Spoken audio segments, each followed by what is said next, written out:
Política del Perú señala expresamente que el Estado supervisa los lineamientos generales y la calidad de de la educación, ¿no? ¿Esto qué quiere decir? Que el Estado es el encargado de establecer los lineamientos y de asegurarse que exista calidad en la prestación del servicio educativo, ¿no? Si bien de ahí no está de manera literal, se puede entender de ello que sí el Estado tiene una función importante respecto a la supervisión de la calidad educativa, ¿no? Pero si es que queda alguna duda, esto ya es clarificado mediante la Ley General de Educación, ¿no? La ley número 28044 establece en el artículo 73 que una de las funciones de la Unidad de Gestión Educativa Local es regular y supervisar las actividades y servicios que brindan las instituciones educativas privadas, lo cual es complementado con la ley de centros educativos privados, ¿no? Porque es importante que tengamos presente que, sobre todo en los procedimientos administrativos sancionadores, están enfocados a la actividad de las instituciones educativas privadas. Entonces nosotros revisamos la ley de centros educativos privados y en el artículo 17 se señala de manera literal que tanto las DRE y la SUGEL cuentan con facultades para supervisar, fiscalizar y sancionar a las instituciones educativas que puedan incumplir con alguna de las disposiciones legales o reglamentarias que les son aplicables, ¿no? En el contexto de la prestación de los servicios educativos. Como les decía, es importante que tengamos claro ello. ¿Por qué? Porque pudiera haber algún administrado que quiera cuestionarlo, que válidamente quiera decir, no, oye, Ugel, tú vienes y me quieres sancionar a mí, pero si tú no tienes la potestad, no se te ha sido atribuida por ley, pero nosotros vamos a tener el conocimiento suficiente para poder indicarle que no es así, que sí tenemos la potestad sancionadora, que incluso se apoya en un mandato constitucional que nos atribuye como Estado de manera general, ¿no? Nosotros, pues, al pertenecer al UGEL, obviamente somos parte del Poder Ejecutivo, de la estructura estatal, para poder supervisar y sancionar a las instituciones educativas privadas, ¿de acuerdo? Además, esto ya ha sido desarrollado de manera más amplia en el Reglamento de Instituciones Educativas Privadas, ¿no? Que ha sido aprobado en el año 2021 mediante el Decreto Supremo número 005/2021, que ustedes ya conocen. Entonces, eso es respecto a la potestad sancionadora, ¿no? Es importante que nosotros tengamos claro que sí contamos con dicha potestad que ha sido atribuida por ley conforme lo establece el principio de legalidad, ¿no? De acuerdo al principio de legalidad del texto único ordenado de la ley 27444, solo las autoridades, ¿no? O los entes estatales que les haya sido atribuida la potestad sancionadora mediante una norma con rango de ley podrán ejercer la misma, ¿no? ¿Por qué se comenta esto? Porque hay muchos casos en los cuales hay algunas entidades a las cuales se les atribuye la potestad sancionadora mediante normas de rango reglamentario, no mediante normas con rango de ley. Entonces se cuestiona en esos casos la potestad sancionadora, pero ello no ocurre en materia educativa, ¿de acuerdo? Así que en ese lado, por ese lado no habría ninguna controversia. Ahora bien, ¿cuáles son las autoridades participantes dentro de todo esto, lo que es el procedimiento administrativo sancionador? Hemos tenido a bien incluir a la autoridad supervisora, pero es importante hacer una aclaración. La autoridad supervisora no forma parte del procedimiento administrativo sancionador, ¿de acuerdo? La autoridad supervisora tiene como finalidad constatar los hechos que están ocurriendo en la realidad, con el enfoque puesto en verificar el cumplimiento de las obligaciones que tienen los administrados, ¿de acuerdo? Pero ¿por qué lo colocamos como un actor principal para los procedimientos administrativos sancionadores? Porque como ustedes bien saben, el procedimiento administrativo sancionador se va a iniciar por una recomendación de la autoridad supervisora. ¿De acuerdo? La autoridad supervisora de manera general va a acudir a la institución educativa privada y va a verificar qué es lo que está ocurriendo en la realidad. Lo ideal, lo regular, tendría que ser que la autoridad supervisora visite la institución educativa y constate que todo se encuentra en orden, levanta el acta de supervisión señalando que tal vez podría haber alguna observación, pero no, que no ameritaría una infracción, ¿no? Y daría constancia de que la institución educativa está cumpliendo con sus obligaciones. Sin embargo, en aquellos casos en los cuales se detecte alguna conducta que pudiera contravenir lo dispuesto tanto en la ley de centros educativos privados como en el reglamento, la autoridad supervisora va a elaborar un informe y este informe sí va a ser el sustento para dar inicio a un procedimiento administrativo sancionador. Entonces, si bien, reitero, ¿no? La autoridad supervisora no forma parte del procedimiento administrativo sancionador, la actuación, los insumos que va a desarrollar ella son indispensables y son fundamentales dentro del procedimiento administrativo sancionador. Entonces es importante que también se tenga eso presente, ¿no? Entonces, habiendo hecho esa aclaración, señalamos, ¿no?, que dentro de los sectores principales se encuentra primero el supervisor, porque es quien va a desarrollar la actividad, ¿no? La acción de efectuar la supervisión y constatar cuáles son los hechos que están ocurriendo en la realidad. El supervisor, ¿no? La condición de supervisor está descrita en el literal B del artículo 58 del Reglamento de Instituciones Educativas Privadas, ¿no? De acuerdo al mismo, el supervisor puede ser un especialista de la UGEL o incluso un tercero autorizado para ejercer la función supervisora de la prestación del servicio educativo. ¿Por qué es importante hacer esta precisión? Porque anteriormente en la doctrina había un debate respecto a si los terceros podían o no ejercer funciones de supervisión, porque en muchos casos, ¿no? En muchos otros ministerios o sectores, sí se atribuía o se contrataba a empresas tercerizadas para que puedan desarrollar esta función. Y había todo un debate. Sin embargo, el texto único ordenado de la ley 2744 ya delimitó este tema y ya no hay una controversia al respecto, ¿no? Porque ha precisado que los terceros sí pueden desarrollar la función supervisora. ¿Y por qué es esto? Porque en el marco de la función supervisora, de manera general, no se emiten actos administrativos. Un tercero no podría emitir un acto administrativo, pero como la actividad de supervisión no es un procedimiento administrativo y no concluye con la emisión de un acto administrativo, valga la redundancia, no habría ningún problema con que un supervisor sea un tercero. Entonces, el supervisor puede ser un especialista del UGEL o un tercero autorizado que va a acudir a la institución educativa para poder constatar los hechos que están ocurriendo en la realidad. Va a dejar constancia de ello y además tiene que tomar o elaborar los medios probatorios que puedan sustentar los hechos que él va a verificar. ¿A qué me refiero? Anteriormente, ¿no? Se entendía que lo consignado de manera literal en el acta era lo que ocurría en la realidad. Todavía esto tiene un nivel de presunción de veracidad, ¿no? Porque es un funcionario que da fe de lo que está constatando. Sin embargo, como ya les había comentado, cada vez más los ordenamientos jurídicos tienen una tendencia a ser más garantistas respecto a los ciudadanos y a los administrados. En ese sentido, se considera que ya no basta solamente con la declaración del supervisor, ¿no? Que sería lo que se constata y lo que se describe en el acta, sino que además esto tiene que estar respaldado por los medios probatorios que puedan acreditar o verificar o constatar o reiterar lo que está señalando el supervisor en el acta, ¿no?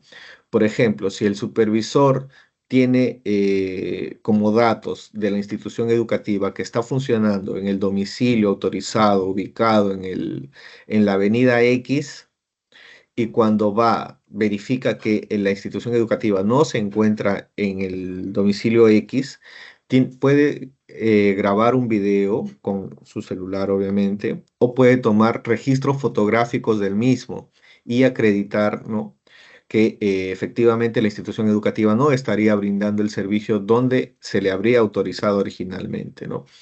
Y esto sustentaría de mucha mejor manera el acta que estaría elaborando, ¿no? Y esto también formaría parte del análisis que se tendría que hacer en el informe de supervisión. Eso respecto al supervisor. Otro actor principal, ¿no?, como ya se había comentado, es la autoridad supervisora, ¿no? La autoridad supervisora se encuentra definida en el literal A del artículo 58 también del mismo reglamento de instituciones educativas privadas, ¿no? El reglamento señala que la autoridad supervisora viene a ser el titular del órgano de la UGEL sobre el cual recae la función supervisora de la prestación del servicio de educación básica de gestión privada. ¿De acuerdo? Entonces, acá va a depender de las normas de organización que tenga cada UGEL, ¿no? Si dentro de sus normas de organización de la UGEL se ha asignado la función supervisora de instituciones educativas privadas a un órgano, el titular de ese órgano se constituye como autoridad supervisora, ¿no? La autoridad supervisora es una sola persona, es el titular nada más, no es un colegiado, ¿no? Así que por ese lado, eso se quedaría por ahí. El tema es que hay muchas UGELes, o hay algunas UGELes en todo caso, que no cuentan de manera expresa con un con un órgano que tenga la función supervisora de instituciones educativas privadas, ¿no? Entonces, en esos casos se va a tener que emitir algún documento, un acto de administración mediante el cual se le atribuya dicha función a uno de estos órganos, a uno de los órganos que tenga el UGEL, ¿no? Para que éste se pueda constituir como autoridad supervisora. Ahora bien, continuando, ¿no? ¿Qué duda cabe? Ya las otras autoridades participantes, que ya son propiamente del procedimiento administrativo sancionador, vienen a ser la autoridad instructora y la autoridad decisora. La autoridad instructora está definida en el artículo 80 del reglamento y se señala, ¿no?, que la autoridad instructora es la Comisión Especial de Instituciones Educativas Privadas, ¿no? En el caso de Lima Metropolitana, se entiende automáticamente que la comisión especial viene a ser la unidad el área de ASGESE, ¿no? Porque en el caso de Lima Metropolitana se tiene conocimiento que las 7 UGEL de Lima cuentan con un área de ASGESE. Entonces se ha asociado directamente a la comisión especial al área de ASGESE. Sin embargo, en el resto de UGELs no se presenta esta figura, ¿no? Entonces se ha establecido que para esos casos la Comisión Especial de Instituciones Educativas Privadas debe ser conformada, ¿no? Y para ello tiene que elegirse un representante del área de asesoría jurídica, un representante del área de gestión institucional y un representante del área de gestión pedagógica, ¿no? En este caso, el representante del área de asesoría jurídica va a desarrollar las funciones de presidente de la comisión, ¿no? Y esta comisión, como cualquier otra comisión que existe de manera general, siempre están conformadas por miembros con un número impar. ¿Para qué? Para que en caso de que haya una discrepancia, siempre pueda haber un voto mayoritario, ¿no? En este caso, nuevamente les reitero, solamente son 3 miembros. Eh, la siguiente autoridad que participa dentro del procedimiento administrativo sancionador y que es también medular, ¿no?, como todos los otros actores que han sido mencionados, es la autoridad decisora, que se encuentra regulado sus actividades en el artículo 81 del reglamento. La autoridad decisora pueden ser 2 autoridades, ¿no? Perdón, puede ser ejercida por 2 distintos directores. La autoridad decisora se va a definir dependiendo del grado de infracción, ¿no? De la gravedad de la infracción de la que se trate el procedimiento. Si estamos en un procedimiento administrativo sancionador en el cual se está imputando la comisión o la presunta comisión de una infracción leve, la autoridad decisora va a ser el director de la UGEL en ese caso. Pero si nos encontramos en un procedimiento en el cual se está imputando una presunta comisión de una infracción grave o muy grave, va a ser el director de la Dirección Regional de Educación quien va a tener que actuar como autoridad decisora, ¿no? Entonces tenemos que la autoridad decisora no se encuentra establecido de manera específica como en el caso de la autoridad instructora, ¿no? En el caso de la autoridad decisora va a depender de la gravedad de la infracción que va a ser materia de análisis. ¿De acuerdo? Ahora bien, ¿cuáles son las principales funciones que tienen todos estos actores? Ya les había comentado un poco respecto a la autoridad supervisora, ¿no?, que no tiene una participación directa en el procedimiento administrativo sancionador, sin embargo, los insumos que pueden generar son importantes para su desarrollo, ¿no? Pero propiamente dicho, dentro del procedimiento administrativo sancionador, ¿no? Es la autoridad instructora, ¿no?, o denominada también Comisión Especial de Instituciones Educativas Privadas. ¿Cuáles son las funciones de la Comisión Especial de Instituciones Educativas Privadas? Un segundo, disculpen. La principal función, ¿no? Y la primera que tiene la Comisión Especial de Instituciones Educativas Privadas de la UGEL va a ser la de imputar cargos. Sin embargo, para poder llegar a la decisión o a la convicción de que tiene que imputarse los cargos, hay un paso previo que también es muy importante que tiene que realizar la comisión, que es la de evaluar el expediente que ha sido remitido por la autoridad supervisora. ¿Por qué? Dirán ustedes. La autoridad supervisora va a hacer una recomendación de inicio de paz ante una presunta infracción. ¿Qué es lo que hace la autoridad supervisora? Como les había comentado, la autoridad supervisora, su función va a ser constatar la ocurrencia de los hechos que están sucediendo en la realidad. Ahora bien, la autoridad supervisora va a hacer una revisión de esos hechos y va a recomendar el inicio del PAS si es que considera o no que estos hechos podrían coincidir o podrían ser parte de un tipo infractor. Sin embargo, como ustedes bien saben, la autoridad supervisora no necesariamente es un personal con formación jurídica, ¿no? Puede ser un personal pedagógico, puede ser un personal de infraestructura, no necesariamente tiene la formación jurídica. Entonces, a la autoridad supervisora no se le exige que haga un análisis jurídico de los hechos que están imputando. Solamente se le pide que haga una recomendación.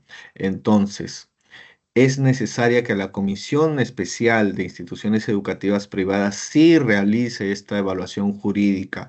Es por ello que se establece en la norma que el presidente de la Comisión Especial de Instituciones Educativas Privadas tiene que ser un personal con formación en derecho, ¿no?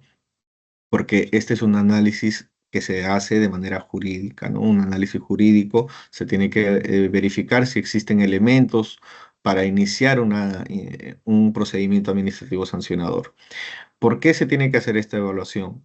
¿No? Además de lo ya citado, porque además pudiera ser que la autoridad supervisora sí haya tenido razón, ¿no? En la opinión que emitió respecto de que podría haberse cometido una presunta infracción. Pero como ustedes bien saben, el hecho de que la autoridad supervisora, o sea, el momento de que la autoridad supervisora llega a esa decisión hasta la oportunidad en que la comisión especial va a dar trámite al expediente, puede pasar algún tiempo, puede pasar un mes, pueden pasar 2 meses, ¿no? No necesariamente va a funcionar de manera inmediata. Entonces, puede ser que al momento en que la autoridad supervisora hizo la recomendación hasta que la autoridad instructora efectúe la revisión del expediente, que el administrado haya podido subsanar la conducta que se está cuestionando. Si el administrado ha subsanado la conducta que se está cuestionando, si bien se considera que sí cometió el hecho, pero ya lo subsanó, entonces ya no, la responsabilidad administrativa se habría extinguido. ¿Por qué? Porque el texto único ordenado de la ley 27444 señala que es un eximente de responsabilidad administrativa la subsanación previa a la imputación de cargos. Entonces, si yo como comisión especial he recibido la recomendación de inicio de paz, pero verifico que se ha subsanado, entonces ya no amerita iniciar un procedimiento administrativo sancionador. ¿Por qué? Porque sabemos que durante su desarrollo ese procedimiento administrativo sancionador va a ser archivado. Y la finalidad no es esa, ¿no? La finalidad de un procedimiento administrativo sancionador es buscar corregir una conducta de los administrados si es que se verifica que han cometido una infracción. Pero si ya se corrigió esa conducta antes de iniciar el procedimiento administrativo sancionador, ya no tiene sentido, ¿no? Entonces, ahí es importante que se haga una evaluación previa por parte de la comisión especial. Por otro lado, ¿no? Si es que yo como comisión especial verifico y coincido con la autoridad supervisora de que habría una presunta infracción, entonces sí procedo a imputar los cargos, ¿no? Y esta actividad también, que duda cabe, tiene un contenido jurídico muy importante porque se va a modificar la situación jurídica de los administrados, ¿no? Entonces tiene que realizarse la imputación de cargos de manera apropiada, adecuada, dentro del marco de un debido procedimiento, ¿no? Todo esto, pues, con connotación jurídica, ¿no? Entonces, las otras actividades, ¿no? Aparte de la imputación de cargos, es la actuación de pruebas, que viene a ser la revisión de los documentos que han sido recabados tanto por el supervisor como los que habrían sido remitidos por el administrado, ¿no?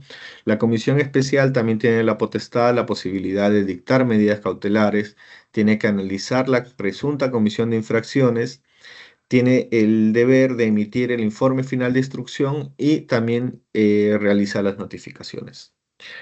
Ahora bien, por parte de la autoridad decisora, la principal función que tiene, como su nombre lo indica, es determinar la existencia de responsabilidad administrativa, ¿no? ¿Qué quiere decir esto? Que él tiene que decidir en base a todo lo que obra en el expediente si es que habría o no responsabilidad administrativa, si es que se habría o no cometido la presunta infracción.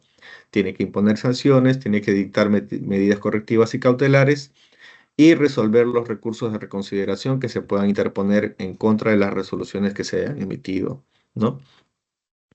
Y también tenemos a la autoridad de segunda y última instancia administrativa, ¿no? En caso de que la resolución de primera instancia emitida por la autoridad decisora sea impugnada por el administrado, la segunda instancia viene a ser el órgano superior jerárquico, ¿no? En el caso de las decisiones emitidas por la UGEL, la segunda instancia va a venir a ser la DRE. Pero en los casos en los que la autoridad decisora sea la DRE, la segunda instancia va a ser el órgano superior que sea designado por el gobierno regional. La función de esta autoridad de segunda instancia va a ser pronunciarse sobre los recursos de apelación que hayan sido interpuestos contra las resoluciones emitidas por la primera instancia, ¿no? Ya sea la UGEL o la DRE.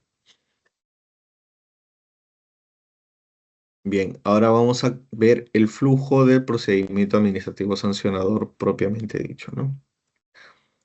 El desarrollo del procedimiento administrativo sancionador en la primera instancia. ¿Cómo se inicia el procedimiento administrativo sancionador? El procedimiento administrativo sancionador formalmente siempre va a iniciarse con la notificación de la imputación de cargos. Esto de cara al administrado. ¿Por qué? Porque para el administrado tiene que haber como se le va a otorgar un plazo para que pueda efectuar sus descargos, el administrado tiene que tener una fecha cierta del inicio del procedimiento administrativo sancionador. Entonces, como bien sabemos, la evaluación del expediente de supervisión, el análisis que se puede realizar, no necesariamente va a tener una fecha cierta que sea conocida por el administrado, ¿no? Entonces, el legislador ha previsto, ¿no? Y esto no solamente a nivel nacional, sino en otros países también, que se considera a partir de la notificación de la imputación de cargos para computar el inicio del procedimiento administrativo sancionador, ¿no? No, una vez que se ha evaluado el expediente, se formula la imputación de cargos, esto se consigna en un acto administrativo, ¿no? Que muchas veces es una resolución o puede ser también en un oficio en el cual contenga la imputación de cargos y esto le es notificado al administrado, ¿no? El administrado tiene un plazo para elaborar sus descargos, ¿no? El plazo que se le otorga por norma es el plazo de 15 días hábiles, ¿no? Él puede incluso solicitar la ampliación de este plazo, ¿no? Por una única vez y por un plazo de 5 días. Si lo solicita, corresponde que se le otorgue, ¿no? Y luego tiene que presentar sus descargos ante la autoridad instructora.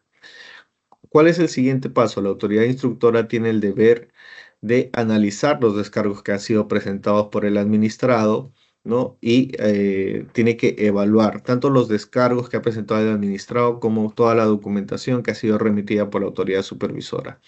Va a analizar este conjunto de documentos para poder elaborar el informe final de instrucción. El informe final de instrucción puede tener dos, es solamente hay dos alternativas que tiene la conclusión del informe final de instrucción, ¿no? Puede concluir recomendando que la imposición de una sanción porque considera que sí se ha verificado la existencia de una infracción o puede disponer el archivo del PAS. ¿Por qué? Porque considera que no se acredita la comisión de una infracción. Acá hay una particularidad a diferencia de otros procedimientos administrativos sancionadores, ¿no?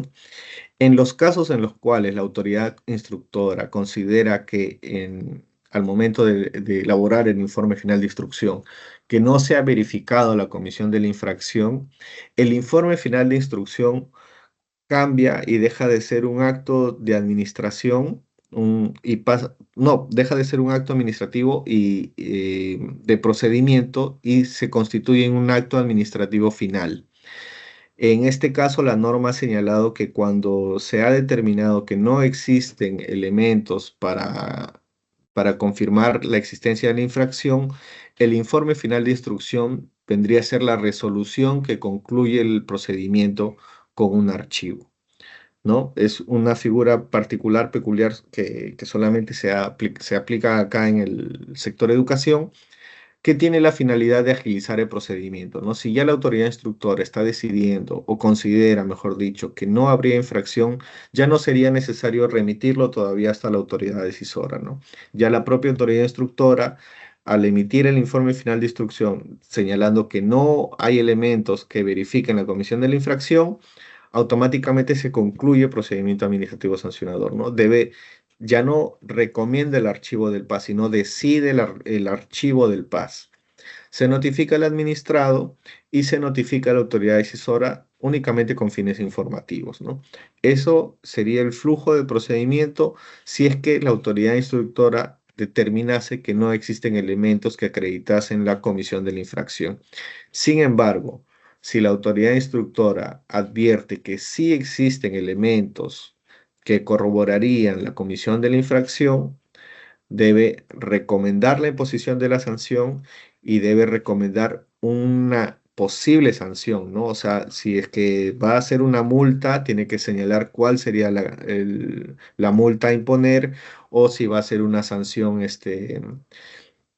no monetaria, si va a ser una amonestación, si va a ser la clausura de la institución educativa, tiene que sustentar y señalarlo ahí en el informe final de instrucción. Es importante que el informe final de instrucción contenga toda esta información. ¿Por qué? Porque va a ser un elemento sobre el cual el administrado tiene que presentar nuevamente otros descargos. Es decir, el administrado nuevamente va a ejercer su derecho a la defensa respecto del contenido del informe final de instrucción. Entonces, imaginemos que en el procedimiento administrativo se están imputando dos infracciones. Si yo recomiendo solamente la sanción sobre una y el administrado solamente se defiende sobre una, al momento de emitir la resolución final, no se va a poder sancionar por las dos sanciones. ¿Por qué?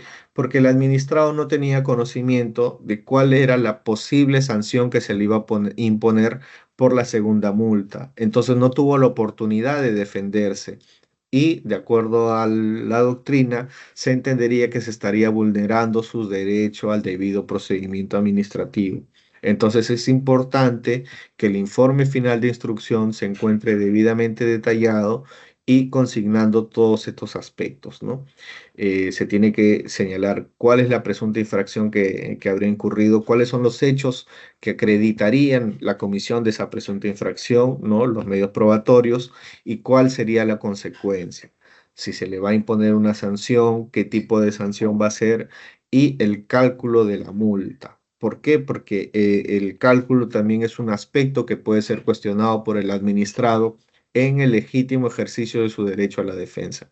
Si no hay un estimado, un cálculo de la multa, el administrado estaría viendo vulnerado su derecho a la defensa. ¿Por qué? Porque también se puede cuestionar porque el cálculo de la multa, porque es una operación matemática que no necesariamente o que muchas veces podría presentar algún error y es derecho del administrado poder advertir ese error, ¿no?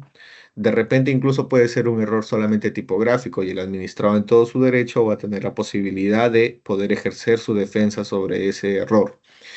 Pero si no se hace este cálculo y si no se consigna esto en el informe final de instrucción, ese procedimiento podría devenir en nulo, como les comento. ¿Por qué? Porque el administrado no habría tenido todos los elementos para poder ejercer una cabal defensa.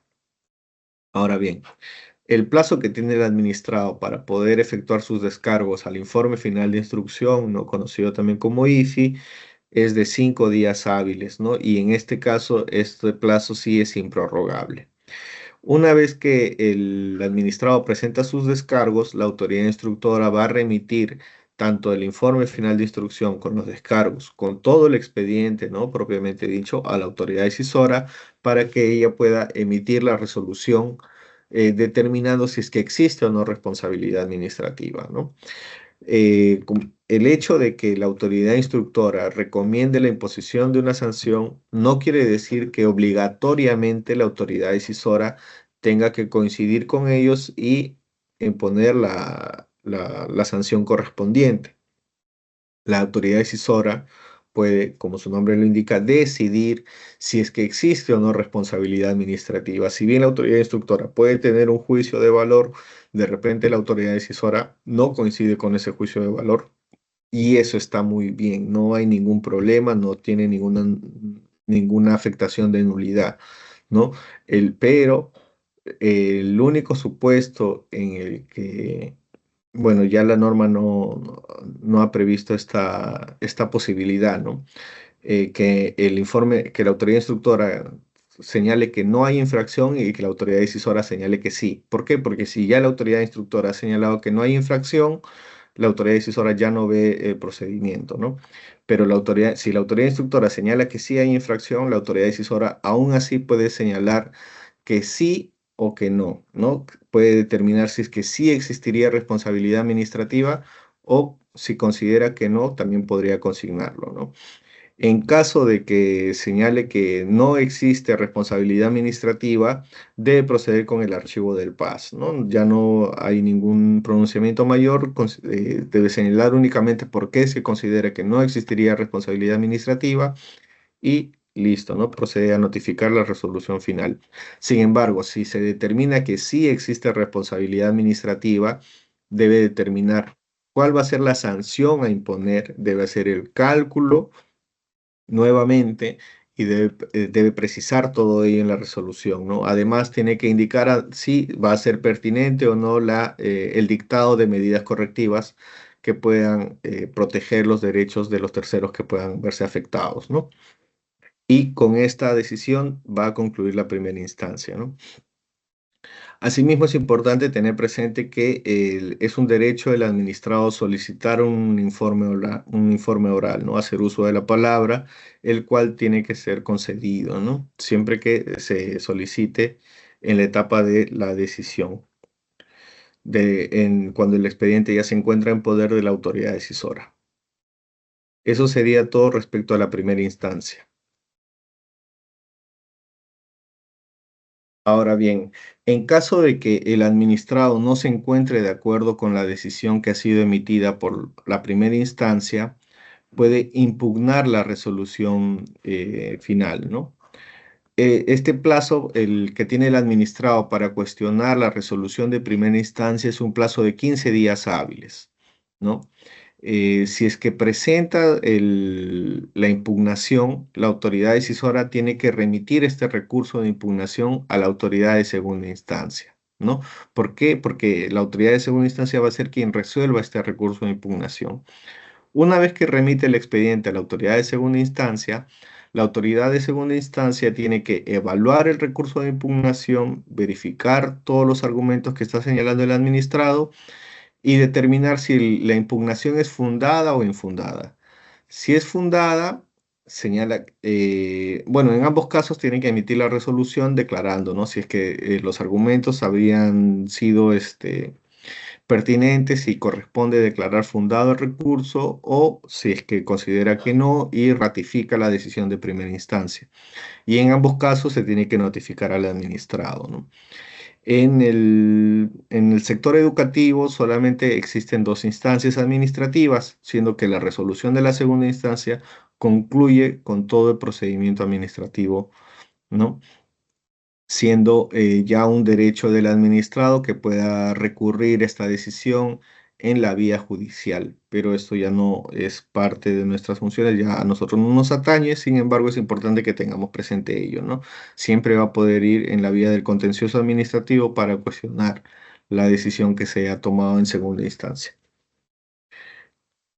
Eso respecto del procedimiento y su flujo, ¿no?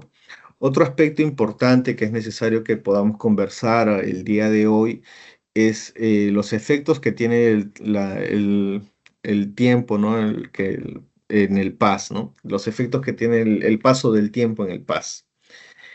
¿Por qué? Porque nosotros sabemos que el tiempo como tal siempre genera efectos, tiene un impacto, ¿no? Pero jurídicamente también es relevante el paso del tiempo, el transcurso del tiempo en el procedimiento administrativo sancionador, ¿no?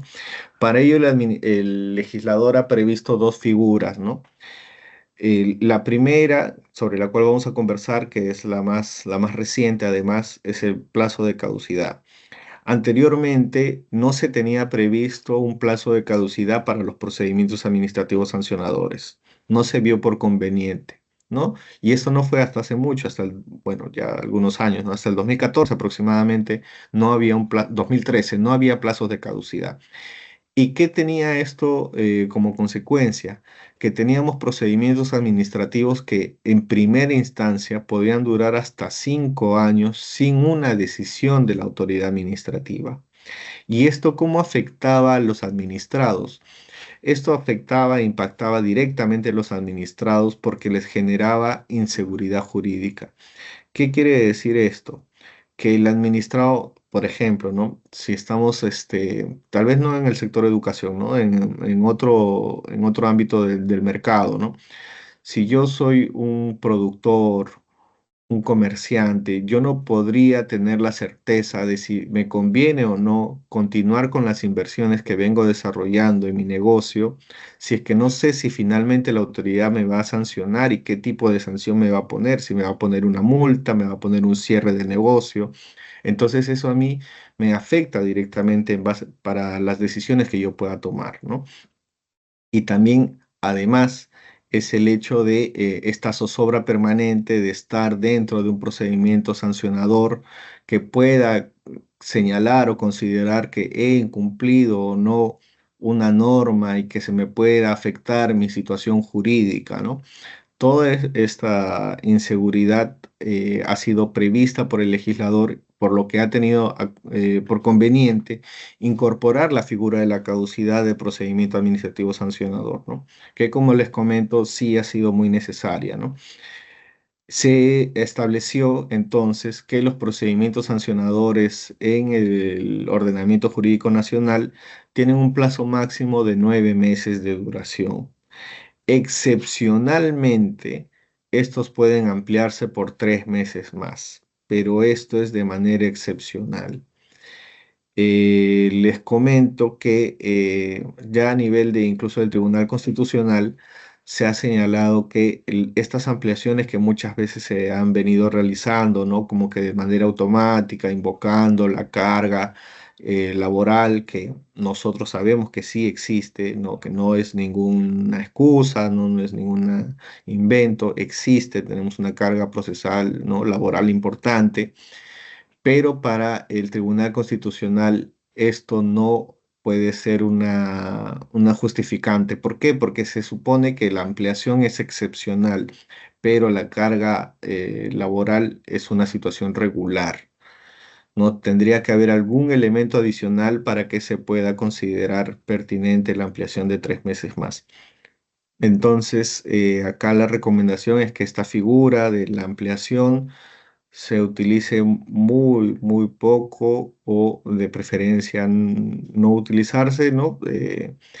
Justamente para evitar estos posibles cuestionamientos que pudieran tener si es que el administrado decide llevar el procedimiento a la vía judicial.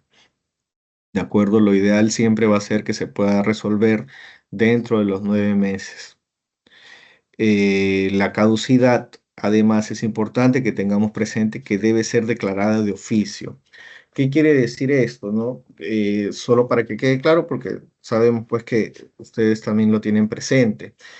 Eh, no es necesario que el administrado presente un escrito diciendo, oye, Ugel, oye, Dre, ya pasaron 9 meses, declara por favor la caducidad del procedimiento. No, ya no es necesario. Es mi obligación como autoridad que si ya pasaron 9 meses desde el inicio de la imputación de cargos, que yo declare la caducidad del procedimiento. Si yo no declaro la caducidad del procedimiento después de los 9 meses, yo como autoridad incurro en responsabilidad administrativa. ¿De acuerdo? Eso ya lo ha establecido la norma justamente para salvaguardar los derechos de los administrados. ¿Por qué? Porque puede haber que algunos administrados o no sepan que el PAS debe durar solamente 9 meses, o que no sepan o no hayan efectuado el cómputo del plazo y que no hayan caído en cuenta de que ya transcurrieron los 9 meses. Sin embargo, eso no es óbice para que la autoridad obligatoriamente declare el PAS, perdón, declare la caducidad. Otro punto importante es que tenemos que tener presente que la caducidad no va a interrumpir el cómputo del plazo de prescripción siempre que este PAS haya caducado, ¿no? Sabemos que cuando se inicia un procedimiento administrativo se interrumpe el plazo de prescripción, pero esto no ocurre, como les digo, en el caso de que el PAS haya sido declarado caduco. Y finalmente, otro aspecto importante referido a la caducidad es que las medidas correctivas y cautelares que se hayan emitido dentro del procedimiento que ha sido declarado caduco van a mantenerse vigentes por 3 meses más, ¿no? Posteriores a la declaratoria de caducidad. ¿Esto por qué? Porque se supone que la medida correctiva y la medida cautelar, la correctiva sobre todo, perdón, la cautelar sobre todo, está orientada a asegurar la decisión final que se va a tomar en el procedimiento. Pero si el procedimiento ya cayó, ¿no? Al ser declarado caduco, en teoría, esta medida también tendría que caer. ¿Por qué? Porque no puede haber una medida sin un procedimiento. Entonces, excepcionalmente se ha dispuesto que se mantenga la vigencia de esta medida por 3 meses. ¿Por qué? Porque la medida en estos procedimientos está en realidad más orientada a proteger a los terceros que puedan verse afectados, ¿no? Por ejemplo, en estos casos de materia educativa, que duda cabe, los terceros vienen a ser los estudiantes, ¿no? Son los afectados directos. Entonces, ¿por qué te dan 3 meses? Para que dentro de esos 3 meses tú puedas iniciar otro procedimiento administrativo sancionador, y dentro de ese procedimiento administrativo sancionador vuelvas a dictar la medida correctiva o cautelar pertinente para así que no se vean vulnerados los derechos de los terceros, ¿no? En este caso, los estudiantes. Eso respecto a la caducidad. Respecto a la prescripción, esta figura sí existía desde siempre, creo, en los procedimientos que regulan la Ley de Procedimientos Administrativos General. ¿A qué está referida la figura de la prescripción? La prescripción señala que el Estado puede ejercer el ius puniendi solamente por 4 años, ¿no? También pensando en la seguridad jurídica del administrado, ¿no? Si los delitos que son considerados como tales por haber transgredido bienes jurídicos que son mucho más importantes, por decirlo de alguna manera, ¿no? Como son el derecho a la vida, a la salud, pueden prescribir nuevamente por la seguridad jurídica, con mucha mayor razón las infracciones administrativas, ¿no? Entonces se tuvo por conveniente el legislador señalar que la persecución, la posibilidad que tiene el Estado para perseguir la comisión de presuntas infracciones va a prescribir a los 4 años, ¿no? Se ha determinado que 4 años es un plazo razonable para que el Estado pueda determinar y decir, oye, tú has incumplido con una norma de derecho público que yo establecí, ¿no? Son 4 años en teoría, tendría que ser un plazo razonable, ¿no? El cómputo del plazo para la prescripción va a depender del tipo de infracción que se haya cometido, ¿no? Si son infracciones instantáneas o infracciones instantáneas de efectos permanentes, el cómputo del plazo va a iniciar a partir del día en que la infracción se cometió, ¿no? Una infracción instantánea, por ejemplo, no siempre va a ser pasar la luz roja, ¿no? Cuando tú pasas la luz roja, estás cometiendo en ese momento la infracción. ¿No? En ese caso, la prescripción, ¿no? El plazo que tiene el Estado para poder perseguir la verificación y la imputación y la sanción de esa conducta va a ser de 4 años a partir del día en que cometió la infracción. Las infracciones continuadas van a ser El cómputo del plazo va a iniciarse desde el día en que ocurrió, en que se realizó la última acción constitutiva de la infracción. Y las infracciones permanentes van a ser computables desde el día en que la acción cesó. ¿De acuerdo? Eso respecto a la prescripción. Bien, ahora vamos a conversar un poco sobre algunos casos que nos han tenido a bien compartir algunas UGELs para poder, para que puedan tener un poco más claro todo lo que hemos venido conversando, ¿no? El primer caso es de un presunto cierre sin autorización. Digamos, ¿no? Que existe una institución educativa privada que se llama Pepito, que fue supervisada en el año 2023. Se verificó que la misma ya no presentaba alumnado ni estaba dando clases a la fecha de supervisión, que fue en julio del 2023. Se imputó inicialmente, ¿no? Ya dentro de la imputación de cargos, no propiamente dicha, la presunta comisión de la infracción establecida en el numeral 1.5 de la tabla de infracciones, consistente en que no envió información a la UGEL, también como el 1.15, que está referida a la infracción consistente en cerrar sin autorización, y el 4.1, que no habría informado a los padres de familia todas las obligaciones referidas al artículo 14 de la ley de centros educativos privados, ¿no? Que como ustedes bien saben está referido a informar sobre cuáles son las pensiones, cuántas pensiones son al año, cuál es el monto de la pensión, toda esta información que se tiene que brindar antes del inicio de la matrícula. Pero se consideró finalmente, ¿no? Dentro del procedimiento sancionador que se le inició, se consideró finalmente solo sancionar por el 1.15, ¿no? Ahora bien, para el cálculo de la sanción, ¿se debía considerar todas las infracciones? Eh, otra consulta, ¿no? En vez de iniciar el procedimiento sancionador, ¿no debió haberse iniciado en todo caso un procedimiento de revocatoria?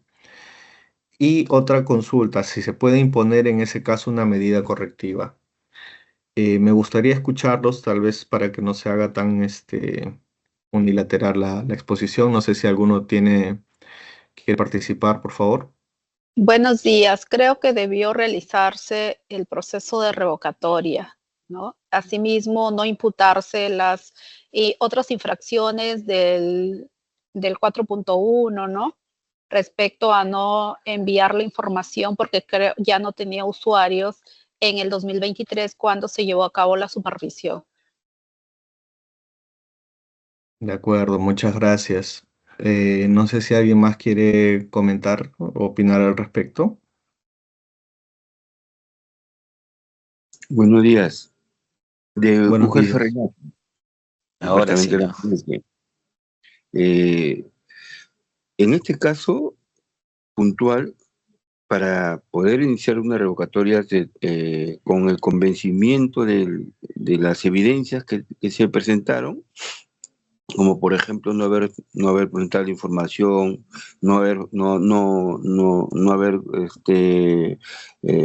continuado con el servicio, o sea, cerrar sin autorización, no informar a los padres de familia, son situaciones en las cuales no se puede iniciar un proceso administrativo sancionador si es que la, la, la, la institución educativa no está vigente. ¿Cómo se le comunica el inicio del proceso sancionador? ¿Cómo es que se le va a ejercer el derecho a la defensa a la persona? O sea, no tenía sentido, sino que con esos informes, simplemente creo que la idea es ya la revocatoria para que ya cesen el servicio, ¿no? Esa es la situación concreta, ¿no? De acuerdo, estimado. Muchas gracias. Buenos días.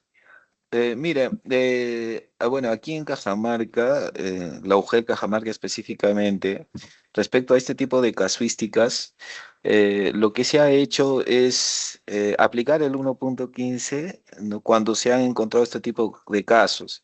Se ha verificado y se ha constatado de que las instituciones educativas están cerradas, han por lo tanto cesado en el servicio educativo sin previa autorización y por lo tanto se ha aplicado el 1.15 y se ha procedido a revocar la autorización. Se ha hecho así con varias instituciones, en realidad aquí en Cajamarca, a efectos también de ir depurando aquellas que han infringido la norma en este tipo de casos. Muchas gracias. De acuerdo, muchas gracias. Gracias por sus participaciones. Eh, Bien, ahora ¿no? Yendo a la resolución del caso, ¿no? La primera pregunta creo que no fue atendida, pero les comento igual, ¿no? Tenemos que tener presente que inicialmente se imputaron 3 infracciones, pero dentro del procedimiento administrativo sancionador se decantó únicamente por recomendar la sanción por el 1.15. Entonces, para eso, si yo estoy recomendando solamente el 1.15, ¿no? En el informe final de instrucción, por ejemplo, ya no sería necesario hacer el cálculo del 1.5 y el 4.1, ¿no? Ahora bien, ¿por qué se desestimó no imputar el 1.5 y el 4.1? Porque si yo estoy imputando que estás dejando de brindar el servicio, no te puedo imputar a la vez que no has informado. ¿Por qué? Porque para informar tú tendrías que seguir brindando el servicio, ¿no? O sea, hay una contradicción que se puede advertir. Entonces, ¿Tendrá a las 11 la...? entonces el 1.15 sí está debidamente imputado.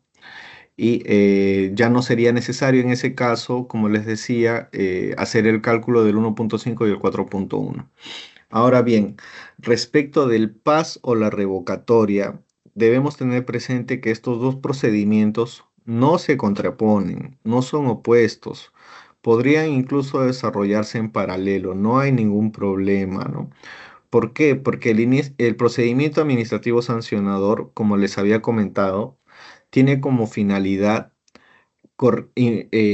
castigar una conducta. ¿Para qué? Para que ésta pueda ser corregida, ¿no? Entonces, eso respecto de la presunta comisión de una infracción. Pero por otro lado, el procedimiento de revocatoria es el procedimiento mediante el cual la autoridad que te ha otorgado un permiso está evaluando quitarte ese permiso. ¿Por qué? Porque habrías incumplido con alguno de los elementos indispensables para su prestación, ¿no? Que en este caso es continuar brindando el servicio. Si tú dejas de brindar el servicio sin autorización, automáticamente incurres en una causal para que se te pueda revocar la autorización. Ahora bien, ya puede ser un tema de estrategia, de tiempos, ¿no? Si inicias el PAS o si haces la revocatoria, ¿no? O puedes hacerlo en paralelo o incluso también se puede imponer una medida correctiva, ¿no? ¿Por qué? Porque, por ejemplo, ¿no? Acá la supervisión fue en el año 2023, pero se imputó recién, se inició el procedimiento sancionador el 2025.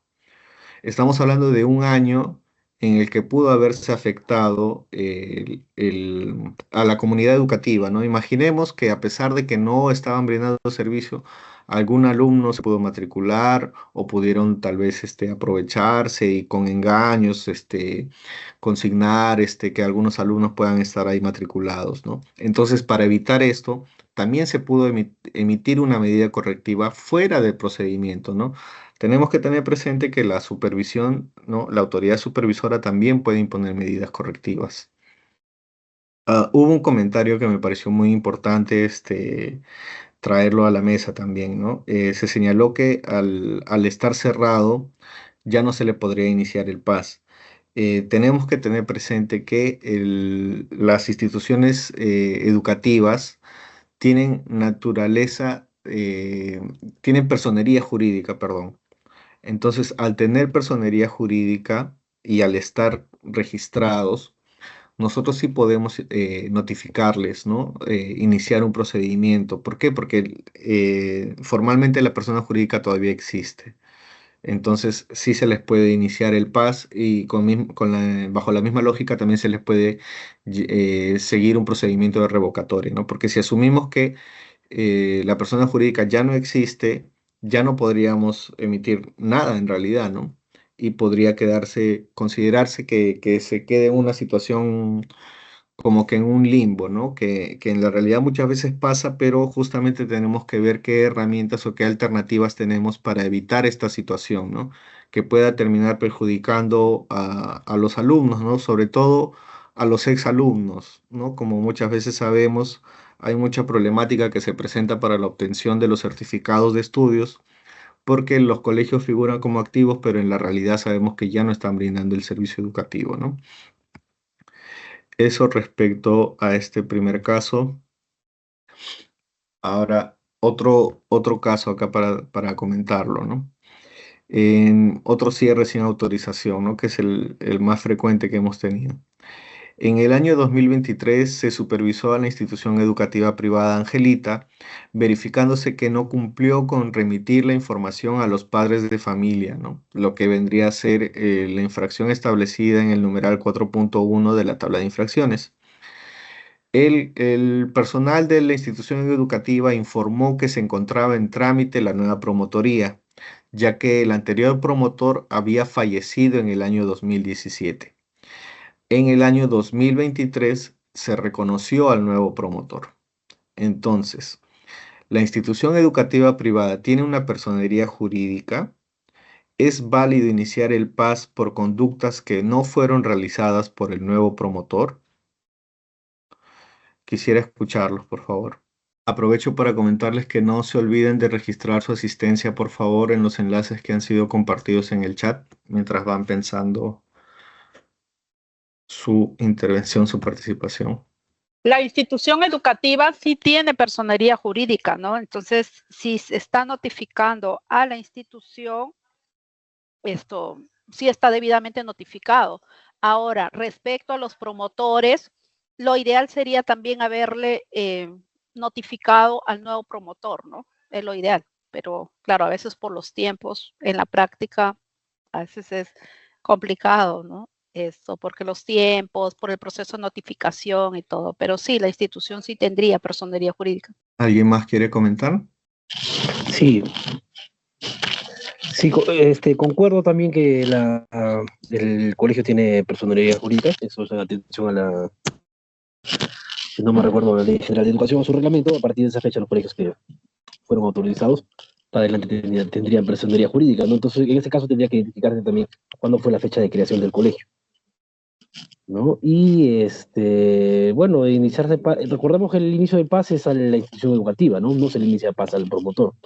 Por lo tanto, la responsabilidad inicialmente o principalmente recae en la institución educativa y solidariamente será el responsable, pues, del momento o la fecha que se emita la resolución, ¿no? Sin importar de sanción, sin importar la fecha de ocurrencia de la presunta infracción, ¿no? Muchas gracias. Sí, totalmente de acuerdo, ¿no? Como bien han señalado ambos, la institución educativa privada tiene una personería jurídica, ¿no? Eso está establecido justamente en la Ley General de Educación, no lo señala de manera literal. Ahorita no recuerdo el artículo, pero sí está ahí consignado de manera expresa, ¿no? Entonces, ¿qué quiere decir esto? Que de manera independiente de quién sea el promotor, la institución educativa privada tiene que responder por la comisión de una presunta infracción, ¿no? ¿Qué quiere decir esto? Que si bien imaginemos que la infracción ocurrió, no, bueno, como se señala, ¿no? En el año 2023 se reconoció que habría una presunta infracción, ¿no? Pero posteriormente hubo un reconocimiento al nuevo promotor. ¿Qué quiere decir esto? Que tal vez, posiblemente el promotor actual no haya sido quien cometió o quien estuvo a cargo de la institución cuando se cometió la infracción. Sin embargo, como bien lo ha comentado su compañero, en este caso, la infracción se le imputa a la institución educativa, no al promotor. Entonces, eso es independiente de quién sea el promotor, ¿no?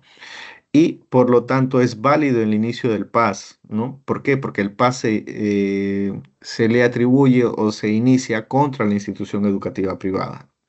Es como el caso de una empresa, ¿no? Tal cual, ¿no? Es independiente de quién es el dueño, ¿no? Porque se le imputa a la empresa como tal, no se le imputa al dueño. Entonces, si la empresa le es vendida a otra persona, esta nueva persona va a comprar la empresa, como se suele decir, con sus activos y pasivos, ¿no? O coloquialmente, como se dice, con sus muertos y heridos, ¿no? Igualmente, es la misma lógica.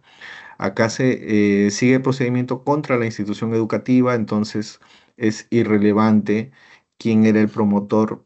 No, bueno, no es tan irrelevante. ¿Por qué? Porque el promotor actual, como bien lo comentó su compañero, también va a responder solidariamente, pero no va a determinar la existencia o no de responsabilidad si es que no fue el mismo promotor el que participó o que tenía la condición de promotor al momento de la comisión de la infracción.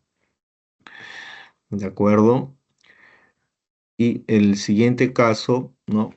Tenemos la institución educativa privada Jorgito, que fue supervisada también en el año 2023 y se verificó que durante ese año ya no presentaba alumnado ni se estaba dando clases a la fecha de la supervisión. Y al verificarse eso, se imputó la presunta comisión de la infracción consistente en cierre sin autorización.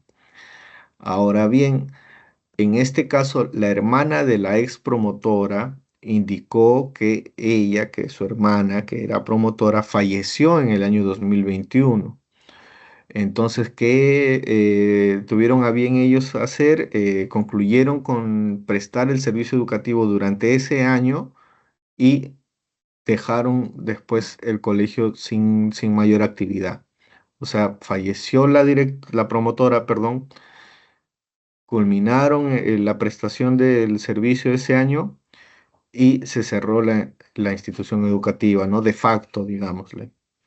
Acá la pregunta es, ¿se puede afirmar que se cometió una infracción?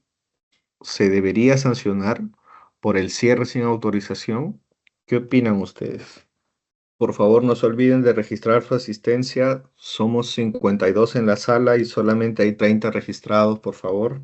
Va a ser importante también para ustedes para que le podamos compartir el material que estamos proyectando ahora, por favor.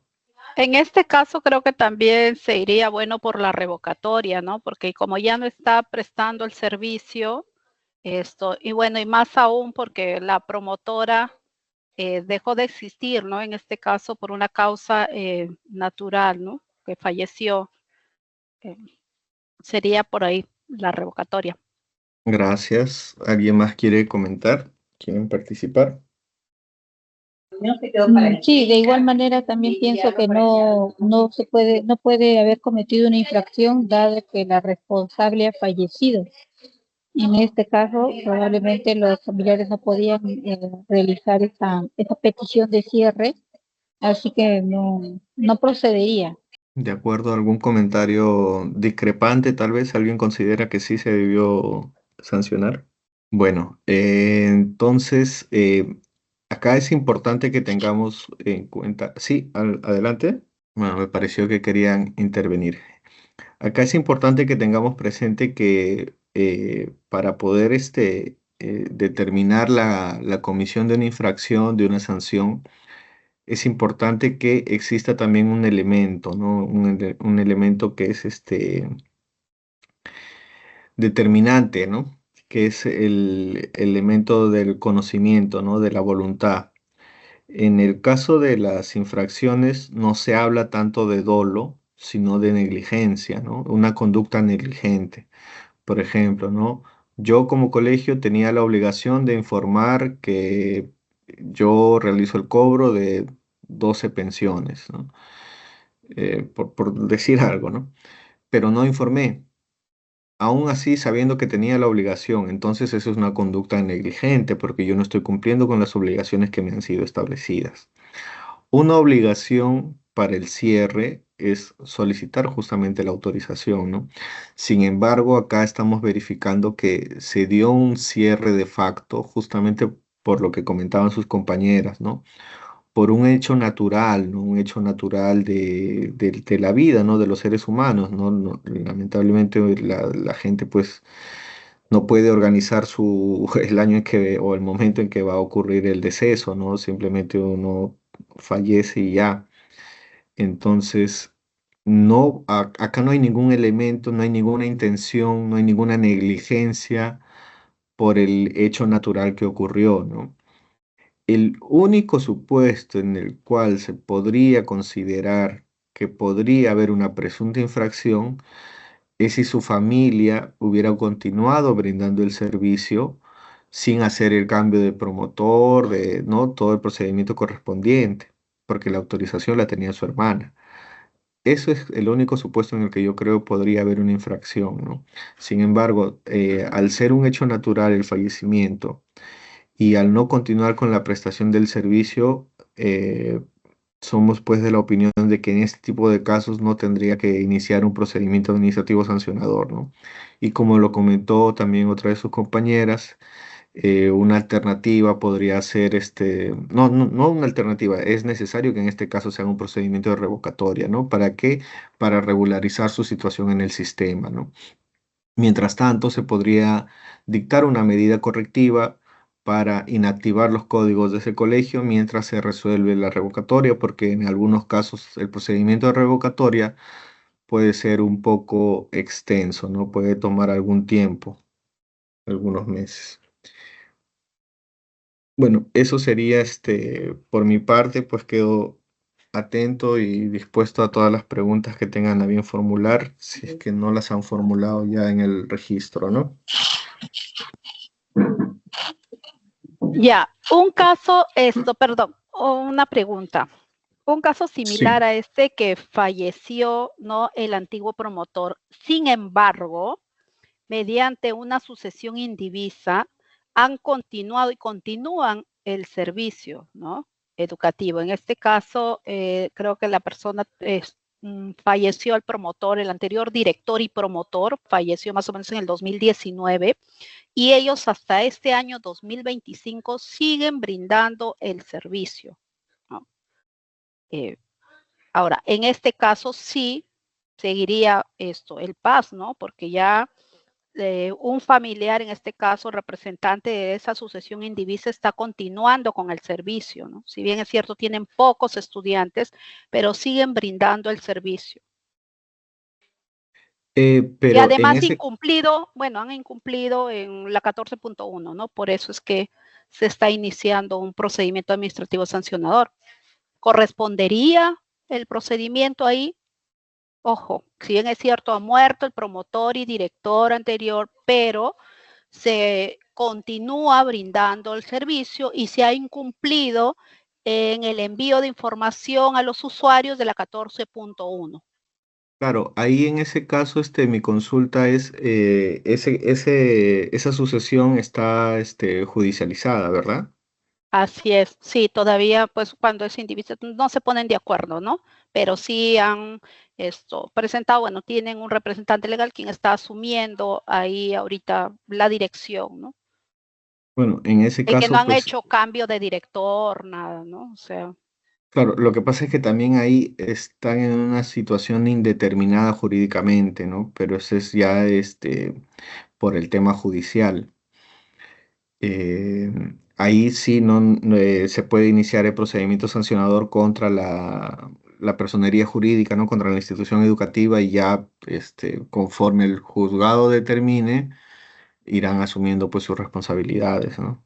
Pero sí, sí es una situación, un poco problemática que se está presentando, ¿no? En esos casos en los cuales hay una judicialización, ¿no? Porque o sea, administrativamente el colegio existe y mientras el colegio exista, nosotros tenemos pues, obligaciones y, atribuciones que tenemos que cumplir para poder verificar la debida prestación del servicio educativo, ¿no? Sin embargo, ya de manera interna, esto no está debidamente clarificado, pero eso ya es un tema de que el Poder Judicial va a tener que determinar. Nosotros no podemos ahí emitir una opinión al respecto, ¿no? pero nosotros sí continuamos con el procedimiento administrativo, ¿cierto?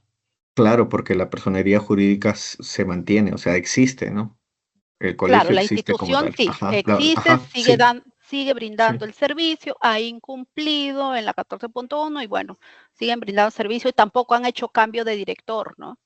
claro, Nada. ya, ya, ajá, sí, Sigue apareciendo el director que ya ha fallecido y es más, creo que hasta usan el sello de ese director. Así que claro, ya, ya gracias. sí, Ya, gracias a ti. gracias. Sí. Otra consulta, por favor. Buenos Sí, días. En el caso, por ejemplo, de que la institución educativa haya dejado de funcionar producto del COVID en el año 2020 y haya presentado documentación planteando del cierre temporal y después su cierre definitivo, pero la entidad nunca le respondió, nunca hizo el trámite, nunca le dijo te acepto, no te acepto. En ese sentido, esa institución educativa, ¿qué tendría que hacer en todo caso, no? Porque ya ha transcurrido eso más o menos unos 4 años, que no está activa. Considero que ahí el proceso sancionador no recaería por parte de la entidad, de la institución educativa, ¿no? Sí, ahí estaríamos hablando incluso de una omisión por parte de la autoridad, ¿no? Porque tiene la obligación de responder las solicitudes que le han sido presentadas. También tenemos que tener presente que si bien en pandemia todavía no estaba vigente este reglamento, ¿no? Al menos al inicio de la pandemia. Habría que ver en qué momento fue que presentaron las solicitudes, eh, cómo estaba regulado en ese momento, ¿no? El cierre de la institución educativa. Yo entiendo que no había un procedimiento de cierre propiamente, ¿no? Entonces, habría que verificar esa documentación, ¿no? Las solicitudes y no, yo particularmente me parecería que no habrían elementos para poder iniciar un PAS, ¿no? Porque como te digo, en todo caso es más bien responsabilidad de la administración, ¿no? Ya, En todo caso, lo que te pediría es que nos envíes, por favor, por correo, la información, ¿no? Con los documentos que acreditan las solicitudes y todo ello, al correo que está en pantalla, ¿no? Y ya. para que se pueda emitir una opinión ahí un poco más específica respecto a ese caso particular, ¿no? Porque me parece que es bastante particular, además, porque ya ocurrió hace 4 años, incluso con anterioridad a la vigencia del reglamento, ¿no? Ya. No, muchas gracias. Otra consulta. Una institución educativa que cuando se inicia el PAS tiene un nombre. Ahora, en el Ujú, procedimiento, luego se ujú, advierte de que cambió de nombre, cambió de director, ¿no? ujú. En este caso, se continúa el PAS a pesar de que ya ha cambiado de nombre la institución educativa, ha cambiado eso de director, de promotoría, o sea, han hecho un cambio total, creo que a partir del procedimiento, ¿no? Advertido. No sé si es porque quieren evadir la infracción, ¿no? O la sanción en este caso, ¿no? Claro, ahí el único supuesto por el cual no se debería continuar el procedimiento sería si se tratase de una institución educativa nueva, ¿no? Si yo cerré mi institución y abro una nueva, yo no puedo perseguir a la nueva por infracciones que cometió la anterior. No, Pero solo si cambió de está, nombre. por eso, si estamos hablando únicamente de cambio de nombre, cambio de director, cambio de promotor, puede cambiar todo lo que quiera, pero si sigue siendo la misma institución, tiene los mismos códigos, tiene la misma razón social, tiene el mismo RUC, eh, bueno, si ha cambiado de promotor ya posiblemente no lo tenga, ¿no? Pero si sigue siendo la misma institución educativa con los mismos códigos, las obligaciones que ha tenido son las mismas, ¿no? Y como les había comentado en el caso anterior, al igual que en una empresa, cuando adquieres, lo adquieres con sus activos y pasivos, ¿no? Y en este caso los pasivos vendrían a ser los procedimientos sancionadores que tienen curso, ¿no? Ya. ¿Tendría que volver a notificar con el nombre de la institución educativa No, o ya se estaría no, debidamente notificado con el anterior? Porque claro, la, ellos hicieron el cambio, ¿no? A partir cuando ya se le había notificado la imputación de cargos. la notificación que se hizo en su momento fue válida, eso no tiene por qué cambiar. Ahora, las siguientes notificaciones posteriores al cambio sí tienen que hacer mención al nuevo nombre y se podría poner, ¿no?, entre paréntesis, ex Sí, sí, sí. institución educativa y listo, ¿no? Pero eso no se afecta de nulidad, ¿no? Son perfectamente válidas. Ujú. Sí, otra consulta Gracias. tal vez. Gracias a ti. A ver. El jefe, hay una consulta en el chat de Miguel Ángel Sarabia. El jefe de ASGESE puede ser en Lima Metropolitana la autoridad supervisora y así también la autoridad instructora. no se puede presentar una duplicidad en las funciones, ¿no? Justamente uno de los criterios que establece el texto único ordenado para garantizar la imparcialidad durante el desarrollo del procedimiento administrativo sancionador es la separación entre la autoridad decisora y la autoridad instructora. Y con mucha mayor razón tiene que haber una separación entre estas dos autoridades y la autoridad supervisora, ¿no? Ojo que la norma se señala que el titular de la autoridad supervisora es es el titular de ASGESE, ¿no? No, perdón, ¿cómo? Me confundí. En el caso de la autoridad instructora es ASGESE, ahí se señala, ¿no? Expresamente. ¿Tenemos alguna otra consulta? Buenos días. Le hablan desde Trujillo, del Ojo el 01, El Porvenir. Eh, no, el mes pasado, recuerdo, el antepasado, recibimos una capacitación a través de la invitación de la GREL, de acá de La Libertad, Ujú. y quedó en enviarnos la información que ahora la está usted compartiendo, pero no nos han hecho llegar. Yo formo parte de la comisión, en este caso soy la presidenta, pertenezco al área de asesoría jurídica, y también pedirle, hacerle un pedido, si es que al momento de enviarnos las diapositivas, nos podrían enviar también un modelo, si es que es posible también, ¿no? Un modelo de apertura de inicio de paz, por favor. Es que a través de la gerencia de repente nos puedan enviar a las UGELES esa información. Sí, estimada, lo que pasa es que como se ha señalado en otras oportunidades, no trabajamos con modelos porque existe autonomía entre las UGELES y las DRE a nivel nacional, ¿no? Entiendo que estabas haciendo referencia a una asistencia técnica que se coordinó con Gabriela Peña, me parece. Sí, efectivamente, y nosotros como GEL 1 asistimos, bueno, varias de las UGELES, ¿no? De acá de lo que es la Sí, Villa La Libertad. Ajá. yo le compartí el material a Gabriela por WhatsApp. En todo caso, tal vez Ya. estaría Entonces pendiente que lo replique. probablemente lo envió o habrá que coordinarlo con la señorita Gabriela. Sí, Sí, por favor. entonces muchas gracias. ¿Ya? Si me Gracias a permite ti. otra consulta, licenciado. Sí, dígame. Sí, mire, también de UGEL 1, Elena Zárate. Actualmente yo desempeño el cargo de especialista en educación. Nosotros también tenemos instituciones educativas privadas a cargo. Entonces, ante diversas situaciones, elaboramos informe para solicitar el inicio del PAS. Pero a la vez también soy parte de la comisión.